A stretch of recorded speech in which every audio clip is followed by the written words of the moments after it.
this extraordinary machine is one of the most groundbreaking motorbikes ever made. It was hand-built by genius John Britton. What a lot of people don't know is that John not only created incredible motorbikes, he also created a beautiful home for his family, a home whose future sadly hangs in the balance.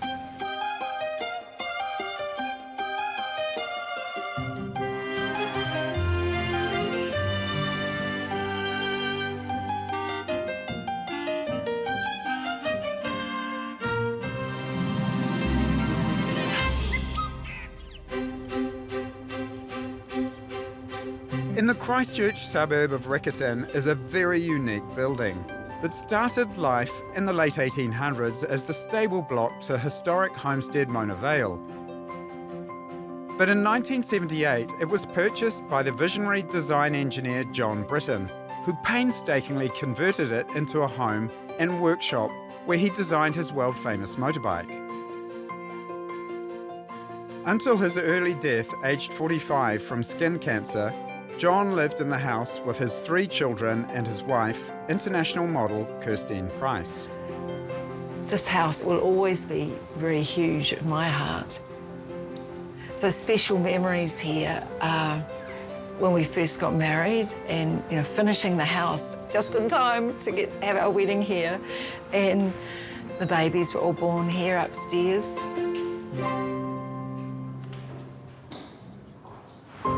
But after 35 years in the family home, Kirstine was forced to leave when the earthquake hit in 2011, because like many unreinforced brick buildings of its era, it sustained significant damage.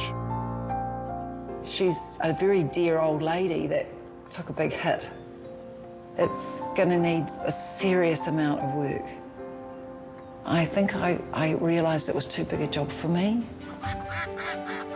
But now daughter Isabel and son-in-law Tim have taken on the challenge. By going 50-50 with Kirstine, they'll be able to restore the stables to create a home for themselves and daughter Adeline. They'll run it as a B&B alongside their day jobs, Tim as a financial advisor and Isabel a vacation rentals manager. Where's the big goose gone? For me, the house sort of means the world to me. It's been such a special part of my life. Maybe it's just having so much of Dad in it, and so many of the memories that I have, because I don't have that many, I was 8 when he passed away, are that house. I'm thrilled that the family is planning to save the stables. Even just getting to see this place is a huge deal for me. Such a lovely, lovely conservatory. It's beautiful. Inspired by Kew Gardens, John loved. No, really? And he did all the lead light by hand. John designed and made many of the decorative details in the house. You've no idea what it's like for me standing here. This is something very, very special. Watching it deteriorate has been heartbreaking. Luckily, Izzy and Tim have taken it on. It's a big thing to do to try and save it. Brave of these guys, I have to say. Brave or mad? Possibly both. So tell me, guys, what's the big idea? What are you going to do? Most sets are repairable, and then from there we're going to sort of put our mark on it. We've got a lot of glass going in, just to give the house a lot more light. They're doing it with flair and with young, vibrant ideas. I'm sure John will be proud of what they're doing. Of course he will. And it will be different. But before Tim and Isabel can make their mark, the house must be strengthened. 5 steel portals will be installed on the ground floor and damaged walls will be completely rebuilt. Where the new twist comes is in the gables. Here, collapsed brick will be replaced with steel frames filled with glass. Inside, there will be a blend of John's features and new, ultra-modern fittings. The family will occupy the west wing, while the east wing will be for guests, where there'll be a functions room created from John's old workshop, plus 2 B&B suites. On the roof, clay tiles will be swapped for much lighter steel, but it doesn't end there. A brand new building that will complement the stables will house a garage and a 3rd B&B space, completing Tim and Isabel's ambitious project. This cleverly unites the late 19th century stables John's unique design, and the contemporary elements that will give this home a modern edge. I see what happened here is something really, really special. So to be bringing another chapter to it is amazing. Well, time for the tough questions. Do you have a budget in mind? To repair and renovate, it'll be, two. yeah, maybe 2 million. Boy, so it's a big challenge, isn't it? Well, we'll own half the house, we're buying into half of it. We've got a business to sell, we've sold our home, and that's how we're coming up with our half share. And as the years go by, they buy me out. Right. Otherwise, it wouldn't be possible to save it. What's the plan in terms of time frame? We want to be in by November. This November? Yes. We have to be in by Christmas because to make the house financially viable for Tim and I, we need to be making a small income from the house to make it affordable. So, Gosh, it sounds awfully sensible. summer's the peak time for vacation rentals and such, so. Yeah. I suppose the thing that still is a question for me is I get that you two would be utterly committed to it. But Tim, Yeah. what were you thinking? What's your motivation? Well, Izzy. Isabel, and our daughter Adeline. We know there will be some tears, but you know we're ready for that. You know, we're a strong couple. We can do it. Wow, that is wonderful. I wish you a lot of luck. Thank you. That's really good. They're going to need it.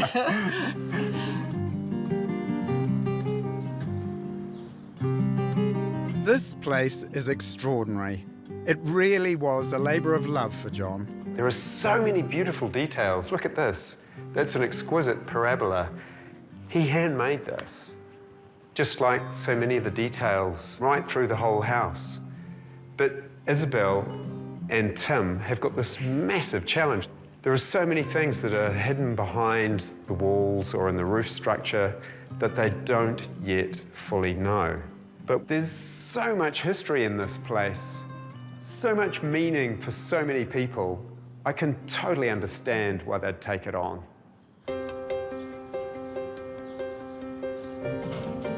After 2 years of planning and consent approvals, Isabel and Tim's project is finally underway. These tiles are coming down all the way to this corner. Smash these off. The first process for the builders is to strip away linings. But at the same time, they are carefully dismantling and cataloguing many of the fittings that John created to be stored and then reinstated once most of the building is complete.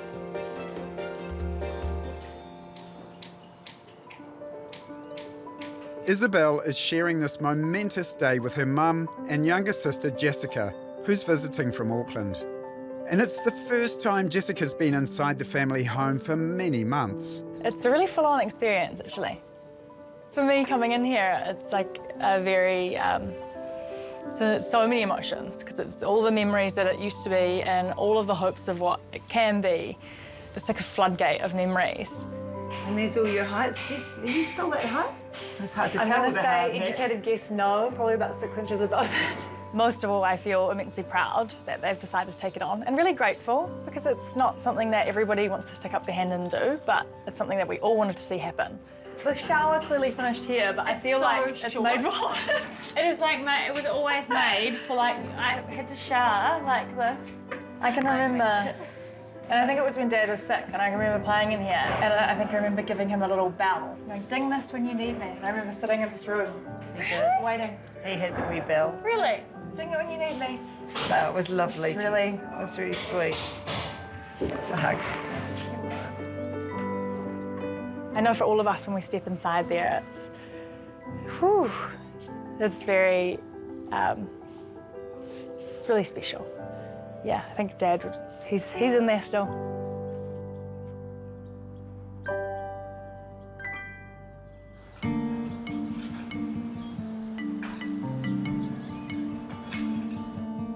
Two and a half weeks after the project began, the team is still in the exploration phase and no actual construction has taken place yet. You can't really rush it at this point. The real reason for that is that we don't understand the full scope of works. You know, it's one step at a time. It's open up an area, have a look at what is in there, then just really make it work. But already, some unwelcome surprises have been discovered. We found asbestos in the house, so we had to have that cleaned out, and that's put us sort of a week behind. Found in the conservatory ceiling, all work was forced to stop while it was removed. Now safely sealed up, it's being taken off-site for disposal. But as the asbestos is resolved, the builders uncover another issue. So they've got a structural beam up there ready, but it doesn't tie to the exterior walls. We've discovered that there's further damage in the kitchen, which has meant that now we have to put a whole another steel portal in the kitchen. Engineers had already established that 5 steel portals are necessary to strengthen the building, but this new discovery now bumps that up to 6. So not only is this a lot more work, it's also added into the budget. I'm not too sure exactly how much the new steel portal is, but we're probably guessing about that 15,000 or something just for one additional portal. So we're feeling a little nervous.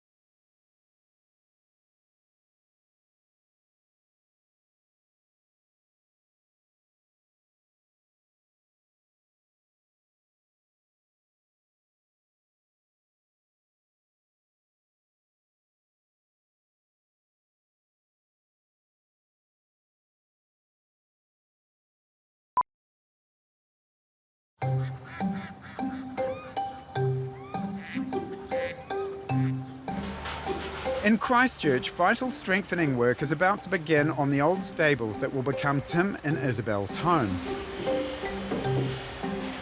The steel beams have arrived that will provide much needed support and rigidity to the quake-damaged building. Looks like it's due for a big commercial building. Yeah. The steel is larger scale than what would generally be used in a residential building because of the heavy weight of the bricks and masonry it needs to support. Tweak the long bit and try to turn it with the stick it out. One of these portals is about 1,000 kgs. So in a new build scenario, you just crane it all into place. Obviously in this scenario, the building's up and we're putting steel in around the building. And it also means that we have to manhandle them in. So a bit slower, a bit more painful, but it needs to be done.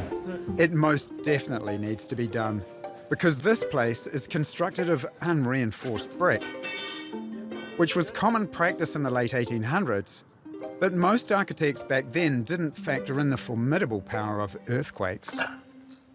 The reason that unreinforced masonry buildings perform so poorly in earthquakes is largely due to the fact that they rely mainly on the weight of the building to hold them together. And what they really need is a tensile connection between all of those components, like steel. Because if you have a large earthquake, it would do something like this. And what the team has been doing is really to invest in those connections to tie the whole building together. Tim and Isabel plan to leave all of these steel elements exposed to give the interior a stylish industrial aesthetic. At the same time as the steel is being installed, specialist stonemasons are beginning to deconstruct damaged internal walls. They're saving every brick, which they'll eventually use to rebuild the walls in a more structurally sound way. There are so many layers to this project. It really is a huge undertaking, and I'm wondering how Tim and Isabel are coping with it all. Now, finally, a whole bundle of things are starting to happen. How are you guys feeling? Are you excited? Terrified?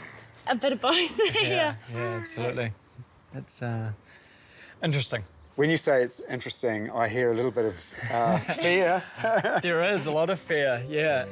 Just every room that we go into, they uncover another issue. It just adds to the budget. But it is what it is. Just keep going. We want to be in by Christmas. We knew that it wouldn't be necessarily the easiest option for us, but it wasn't even a choice. We have to make it This work. place is everything to me growing up. I want it to be the same for Adeline and Tim, so. Yeah. Yes, darling. More? Do you want your hat? No, she wants more. She wants more money, more time. A huge restoration like this really does require a lot of time and money. But for Isabel and her family, this isn't just about fixing a house. It's about preserving a legacy and treasured memories, things you really can't put a price on.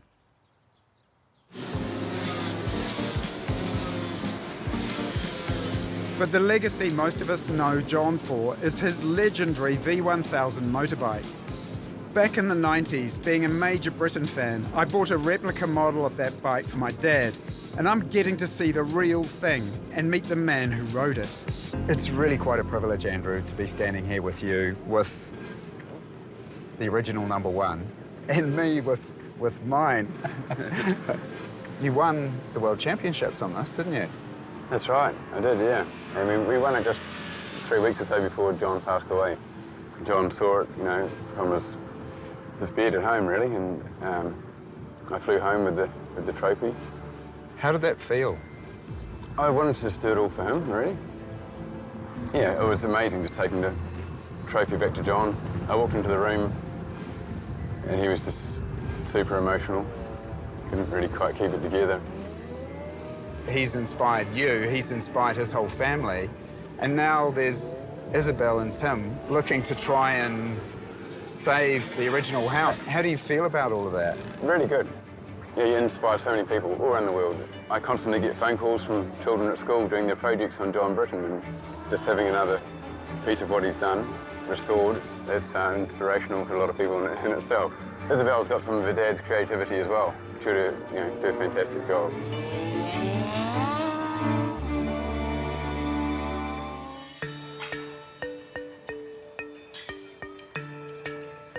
By the middle of autumn, the mammoth task of strengthening the stables is in full swing.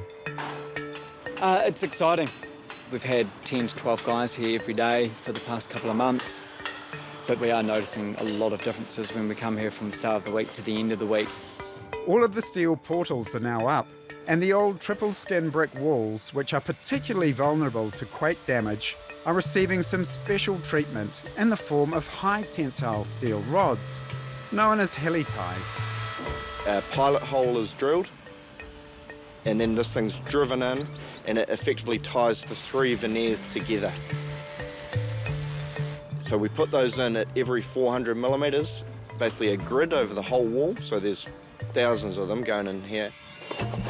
And what they do is they really tie the wall together and just give it a bit more structural integrity.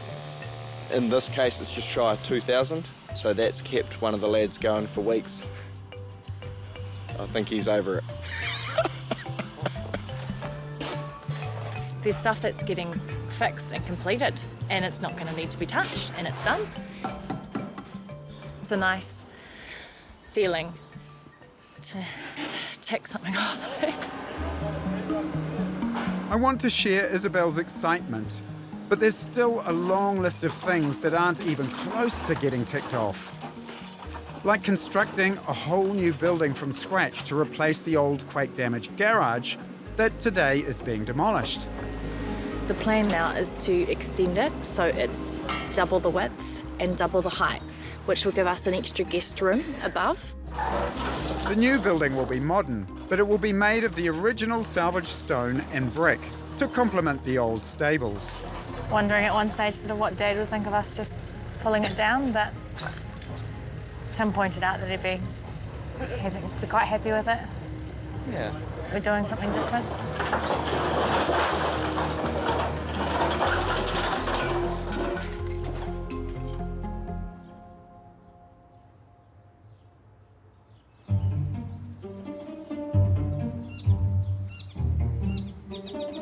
As the project accelerates, Tim and Isabel start to really struggle with the ever-increasing demands on their time. I'm going to offer Wednesday, Thursday, the week after.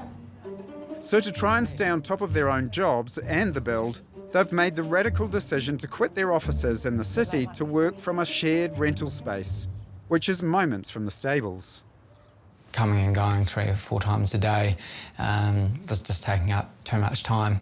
Every day there's things changing and questions to be asked. It's saved time, but we've, that time that we've saved, we just spend it on the house or doing more work. I'm not opposed to working hard. It's in my character that this is incredibly intense, and I feel sorry for Adeline, to be honest, because at the end of it, I haven't got as much time for her as I'd like. Sometimes when I'm feeling overwhelmed by it, I think about my father and all the things that he did, and when he chose to do something, he didn't give up.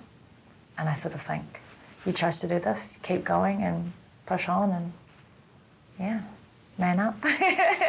Work harder, get it done.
As winter sets in, repairs to the stable's roof structure are underway. But until linings were removed, no one was fully prepared for what would be uncovered there. The strengthening required to the existing structure has just been immense. This is a good example where we've had to splice on the side of this rafter. You've also got damage, borer, rot. It's looking like as much as 80% of the timber will have to be replaced and new ridge beams are needed, as well as yet more steel. So both budget and schedule are going to take a hammering. But in spite of this, Tim and Isabel are still aiming to have their B&B up and running for summer. We've actually taken a booking for the whole house for February. So it's making me feel very happy, but also very nervous. I'm sure it'll be done on time. It's just, this feels like a long way to go. I'd say there's a very long way to go. But thankfully, at least, some good headway has been made on the new garage with the loft studio above it. It's a clean, easy build. It's going up quickly, it's going up straight. Without nasty surprises. Yeah, Since Tim and Isabel sold their home to help fund the project, they've been living in a rental. But to save money, they plan to move into the studio while they're waiting for the stables to be finished. It's really exciting, actually, to think we're going to be in there in a few months' time. Yep, one bedroom studio with a baby. Adeline's going to be sleeping in the laundry or the kitchen. No, yeah. We'll be fine. I admire Tim and Isabel's determination, but to complete this complex project in the remaining 5 months of their schedule is extremely ambitious.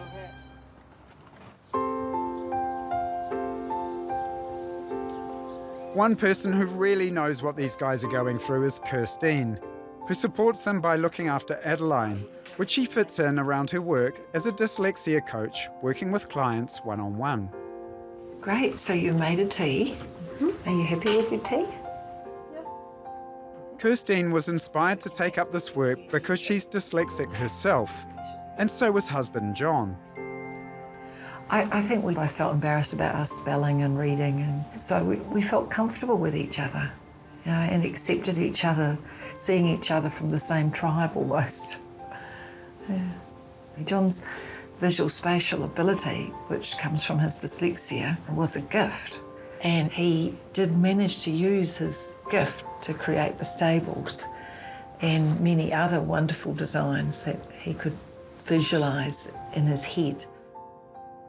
Isabel is also dyslexic and has worked hard to navigate any barriers she's faced with learning.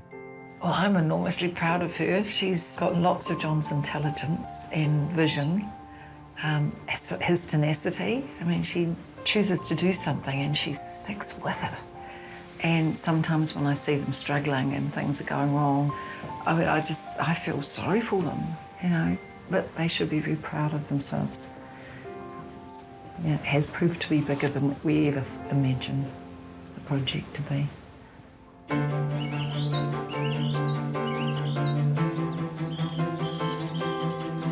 After a long, wet winter, finally the tarpaulins are coming off because repairs to the roof structure are almost complete. But the huge unforeseen scale of the task has taken its toll.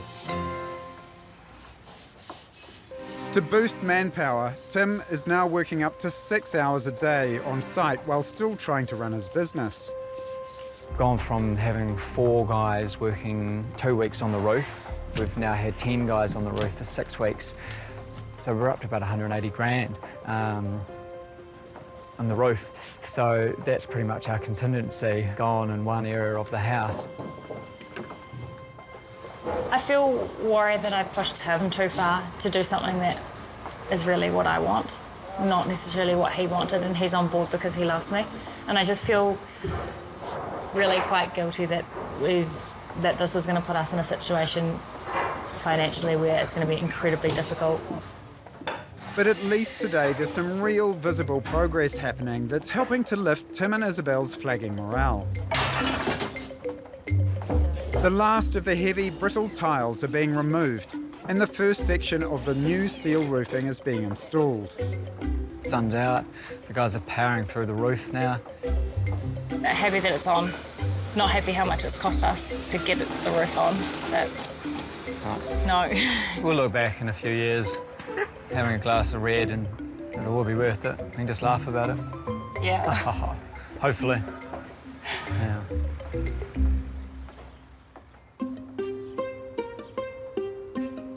With just 3 months to go before their ambitious Christmas deadline, Tim and Isabel are continuing to do as much as they can to move their project ahead. And today for Isabel, it's the restoration of one of my favourite features of the house, the beautiful conservatory staircase. What your dad did here is just deeply inspired by nature. You know, the way that nature works, the way that it ticks. And for me, the stair epitomises that. There's so many shapes that are not often used in houses. In the windows and even the other staircase, it wraps round and up, and it's warm. John created this staircase to provide an exquisite centrepiece to the house, but it turned out to be much more than that.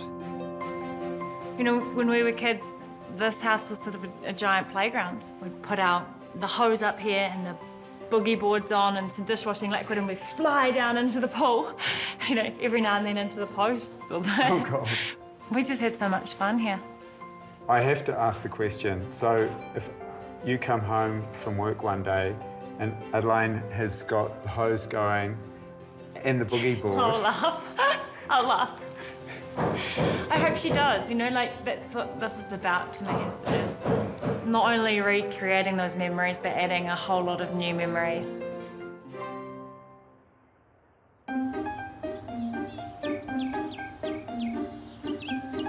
It's mid-October, which is when Tim and Isabel were supposed to be moving into the studio. Can you pour over in here? I fall. But that's a long way off happening, mostly due to complications with the large triangular windows that are to fill the gables in both the studio and the stables. Originally, a window came out a few weeks ago and it had the triangle ends chopped off the bottom, which we weren't expecting, and I think there'd been a bit of a miscommunication on that, so that was really disappointing. The windows got sent back to the factory to have the triangular points added, and 3 weeks later, they're being delivered to site. Today is the day that they arrive, how we imagined. 6 windows are supposed to be delivered, but just one has arrived. And the triangular points that were missing have been added, but not in the way that was anticipated. We expected a better finish on this join here and potentially a weld. And this is wet, so this is all just gone in this morning. You've waited so long, you're settling for that. I wouldn't. It's a really hard decision because So far behind. we're so far behind. And so if we turn this back and we say, no, we're not happy with it, then how much further behind does that put the project? Might as well get it in there and see what it looks like. This window is one of 2 that will feature at either end of the new studio. 4 matching ones will also go into the stables, which is part of Tim and Isabel's modern twist. I just want the windows in. I've got everybody else booked in and inspector booked in for the pre-line check. Yeah. It's a bit heartbreaking. It may not have the finish that was hoped for, but at least the frame seems to be going into place. Well, it fits, which is a good start. I haven't heard any bad words yet. Sadly, Tim may have spoken too soon. It's really hard for me not to swear at the moment. We've got daylight coming through all of the joins. They've forgot to weld some of the joins. The window's got to go. Just feeling frustrated. We never achieved what we wanted to achieve today. We're expecting 6 gable frames and all the glazing to be installed, and we end up getting 1 substandard frame. So we're lost, we're just stuck. They're really hurting us, hurting the job.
It's almost a month since the studio was scheduled to be finished, and it's still not complete.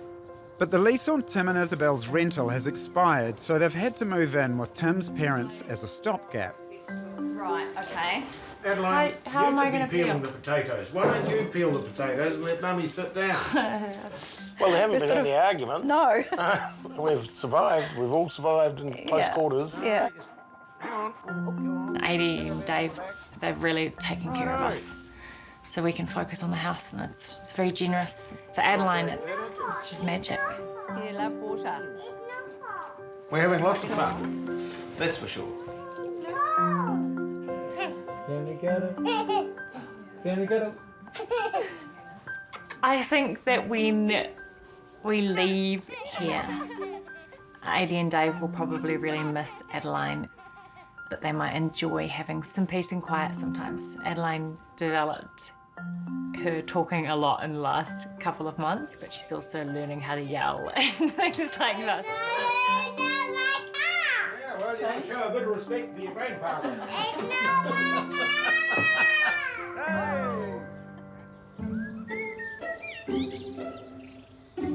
While the family support is a comfort, it hasn't lessened Tim and Isabel's urgency to get into their own home. 6 agonisingly long weeks have passed since the failed gable window installation.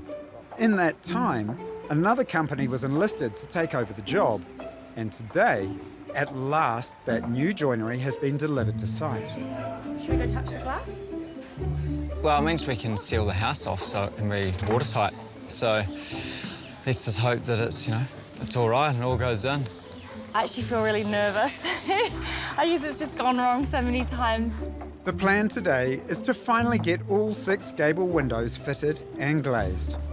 One of them, I think, is particularly special because the frame's a combination of durable aluminium on the outside and wonderful Rimu timber on the inside.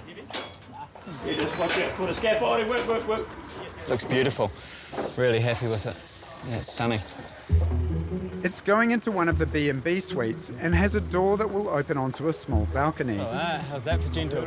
Choosing to open up the old brick gables and fill them with these very modern windows was a bold move on Tim and Isabel's part because, in my experience, successfully marrying traditional and contemporary styles is not easy. Perfect. Over in the new studio, some of the glazing is underway. The faulty frame in the rear gable has been replaced and the glass for the central apex is going in. I feel relieved for these guys that the second attempt at getting the windows in seems to be going smoothly. Fits like a glove. No, it's a good result. Perfect result. I'm now just hoping that the rest of the windows go in as easily because Tim and Isabel desperately need to get this place closed in. Something I find particularly interesting about the Stables project is that it's a real balancing act of integrating different styles and eras, which feeds right through to the interior design. This is the tap fitting here with the walnut. Looks lovely. And then the white. We've got white, the vanity. At a Christchurch showroom, Isabel has the challenge of searching for fittings with a contemporary look she and Tim love, that also will work alongside John's wonderful handcrafted pieces. A lot of the tapware that we're purchasing is in the brushed brass, and that's sort of because it's going to age over time and become like the same sort of shade of these lights that he created. I sort of want to be brave like he was. Some of the things he did were just not normal run-of-the-mill, and I'm using that as an inspiration for the decisions I make. Putting them back into the house feels really special. It sort of feels that they belong there, and one day I hope to know that all of these beautiful things that my father made are being sort of preserved and be seen by the next generation, like Adeline's children.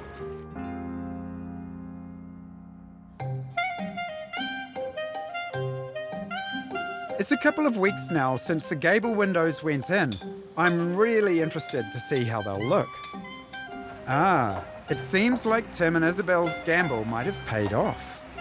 Now that you've finally got the windows in, I mean, that must feel wonderful. Yeah, we're watertight. They're in. And they look beautiful. And I'm, in a way, the strands of the old character of the original building are still here. They're really, really strong. The roof, the new windows, are locking in from above. Yeah. It's light, it's ductile, it's good in earthquakes. So these two things are now talking to each other. That's your layer. It's like the icing on the cake. Yeah. It works, we're really happy with it. With the stables closed in at last, they've been able to start lining the interior. But it's only a couple of weeks away from Christmas, which is when Tim and Isabel had hoped to have the entire project complete. And even the studio still isn't ready for them to move into. So tell me, how are things going in terms of timing and cost? Awesome. Yeah, I don't believe that for a minute. Yeah, everything's blown out, but we've come to a realisation, I guess, that it is what it is. We can't change it. We need to finish the project, whatever happens. We've had to go back to the bank. Yep, back to the bank, just waiting on their decision. But yeah, cross that bridge. We'll tell you at the end where we get to. I seem to recall that you had some bookings for February, was it? They're still booked in, so yeah. We're really hoping that we'll be finished enough. Yeah. We'll put up some teepees or a yurt and sleep in there. a camping sort of Oh, you'll be feel. sleeping in that. Exactly. Yeah, with air mattresses. Exactly. Yeah, it'll be fun. We're camping. These guys are very good at putting on a brave face, but they're under huge pressure now to get their B&B up and running by late summer to start paying off the large debt they've taken on. Looking at all they still have to do though, I really don't see how that's going to happen.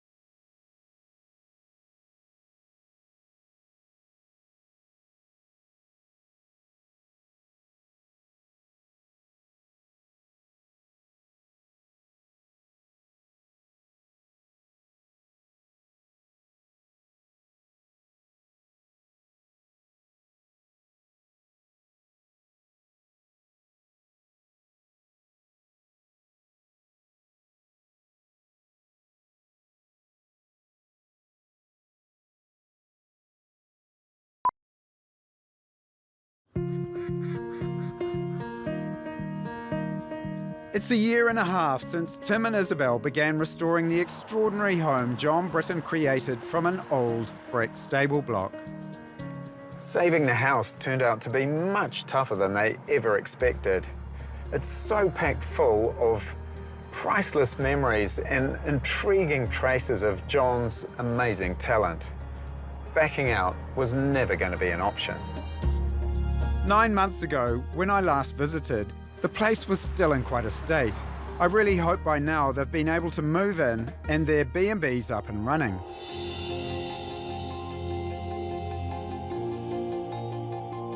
Wow. This is looking promising.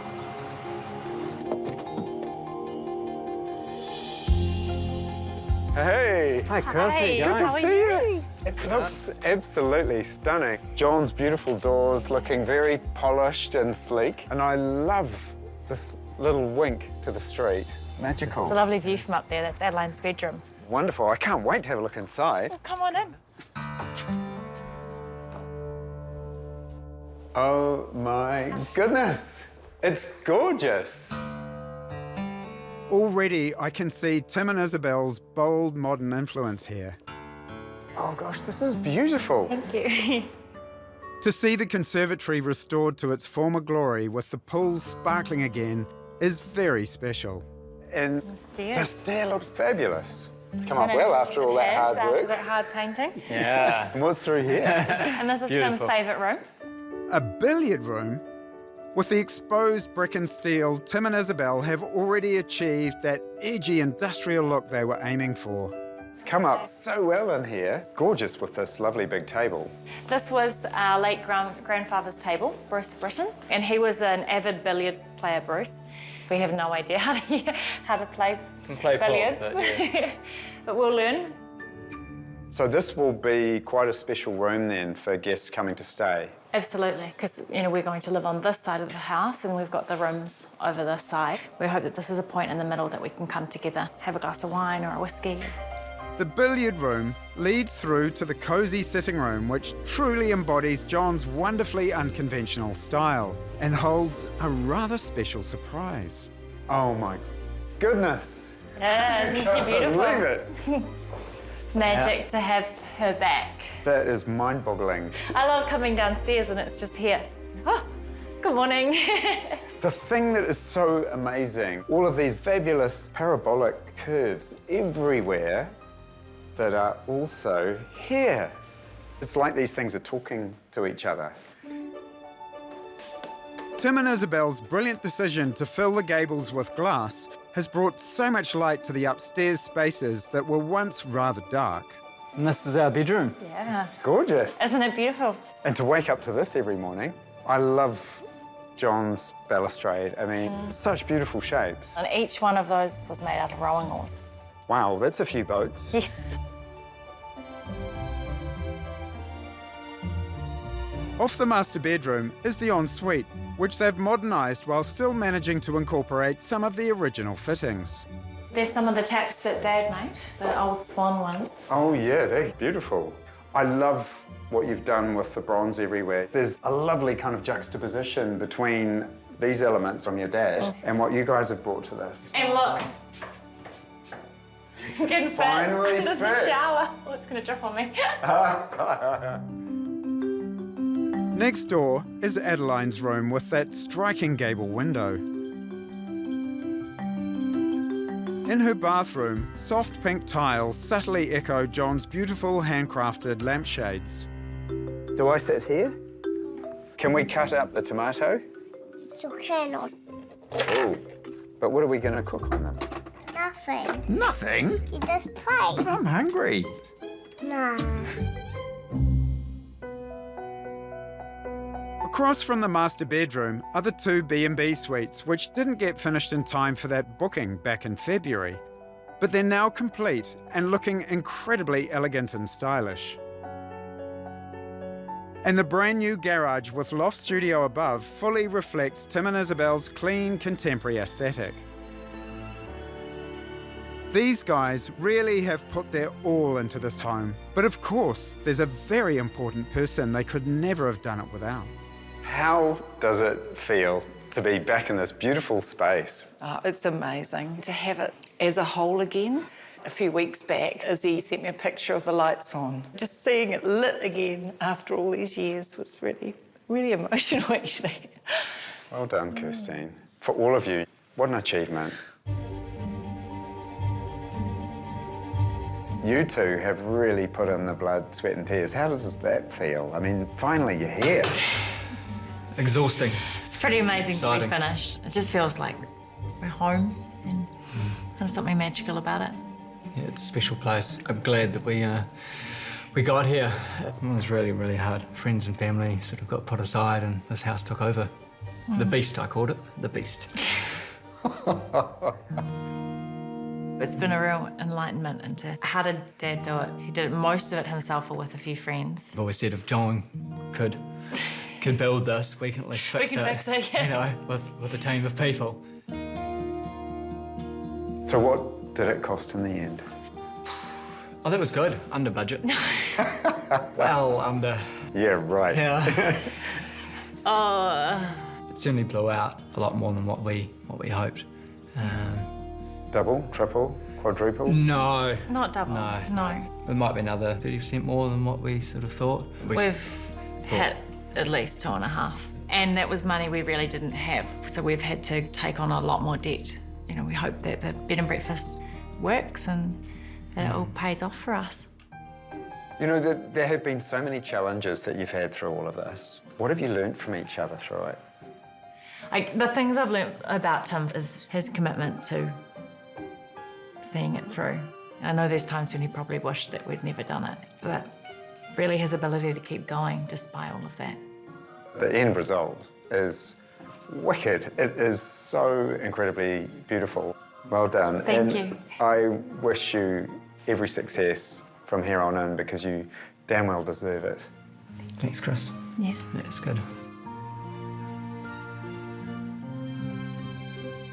For Tim and Isabel, this has been an incredibly testing project, but they should be very proud of what they've achieved. By saving this magical place, they're keeping John's legacy alive. But they've also bravely incorporated their own design ideas, adding their chapter to this very special story.